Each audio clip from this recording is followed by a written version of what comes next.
amagambo meza. Ndamukunda cyane rwose mama Jire. Message umuhereza Nanjye message umuhereza rwose nuko yabaye umudamu w'agaciro.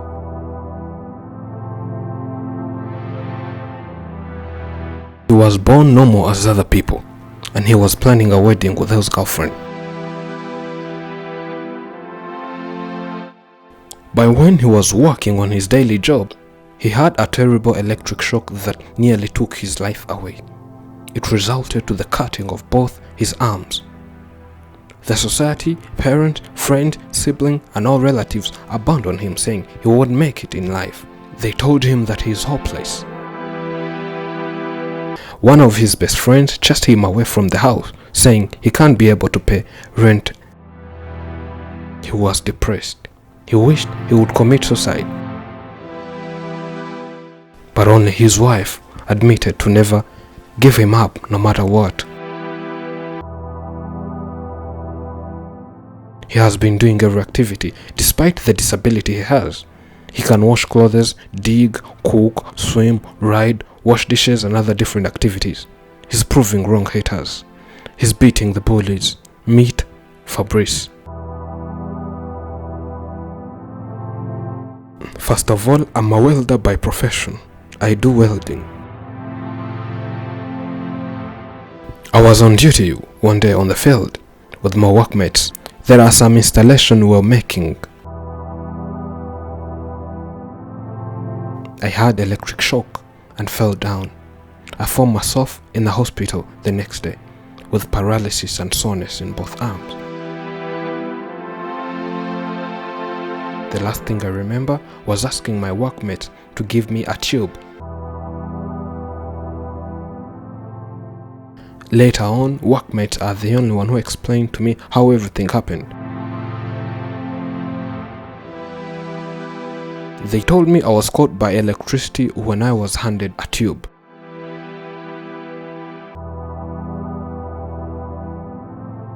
It was a metallic tube. But when holding it, it crushed with open wires that had high current, hence striking me, and I fell down from a building, then fainted, and they rushed me to the hospital. Doctors told me that the only thing possible was to cut off my limbs. By then, I could not even stretch my arm, even my leg was not functioning well. So they decided to carry out the operation. And I woke up finding that I no longer have some of my limbs, but together with praying, I'm proud of who I am today. I prayed and asked God to be close to me and help me in whatever I do. And God never disappoints. So ever since, God has been by my side. Right now I'm married. I have a wife who helps me in daily activities, and God blessed us with a baby boy. Before I had an accident, we were not yet married. She was still my fiancée. We could talk and organize how we wanted our wedding to look like. We never knew what was going to happen. I'm a wife to Fabrice. We have known each other since childhood. We were neighbors. We used to fetch water together, climb trees together, and play together as neighbors who spent most of our childhood together. Our love story began when we were at school. He was learning welding and I was pursuing my passion in tailoring career as well, back in 2016. He told me he loves me, and without hesitation, I also loved him. He did an accident when we were preparing for our wedding day. But when he had an accident, he told his workmates not to tell me about it, for he thought I would be depressed. But I called one of his guys and he told me it's a little accident, so I had to come to the hospital. And I found the situation worse than they said. I had to take care of him and be by his side because he had no one else during that time. I found him laying down and gave him milk.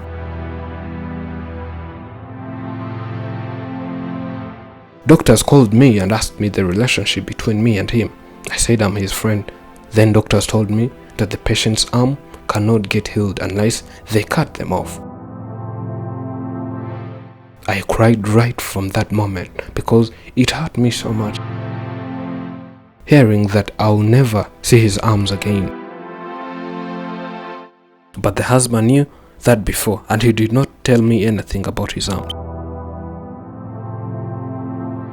When I had such bad news, I also did not let him know that I know. The next day, he was operated. As he had no one else to help him at the hospital except me and his other friend, who would remain there, like when I would go home and prepare food and hot water for the patient, then come back and stay with him. After he came out of hospital, he went back where he lived, and people did not treat him with the same respect they gave him. They started treating him like someone who is worthless and helpless in the society. After 2 months, he approached me and we talked about it. He told me everything and life he's experiencing after the accident. Everyone had turned his back against him.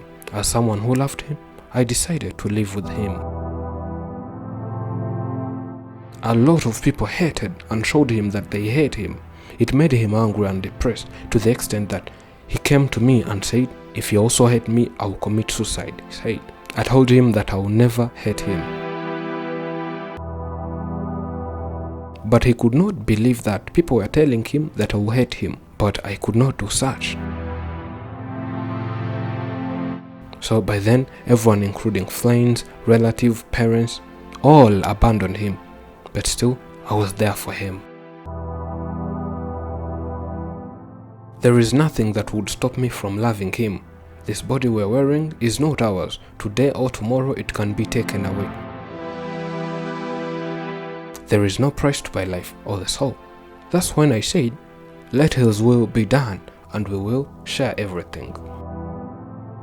And last year we were blessed with a newborn baby. He will wipe all our tears. Due to the fact that we shared everything and grew up together, we had so much things in common. And she's the only girl I fell in love with, so telling her that I would commit suicide was because she's the only one who knew me, and she's the only one who did not turn her back against me. I would not imagine life after the accident without her. Meeting someone and trusting them was something I could not try to imagine. I really did not want to lose her. I thought I would never meet someone who understands me the way she does. Many people who said such, they really did not know our background. They did not know how we met. They never knew the bond we were having. They just could give out their pointless ideas. I love her so much. She has been an incredible person. In addition, she has been by my side when I needed her.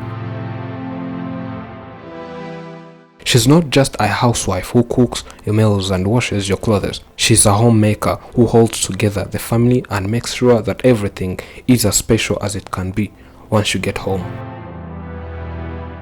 Though he has no arms, he helps me in day-to-day activities at home, whether washing dishes, lifting the baby when I'm doing other things. He's so helpful in one way or the other.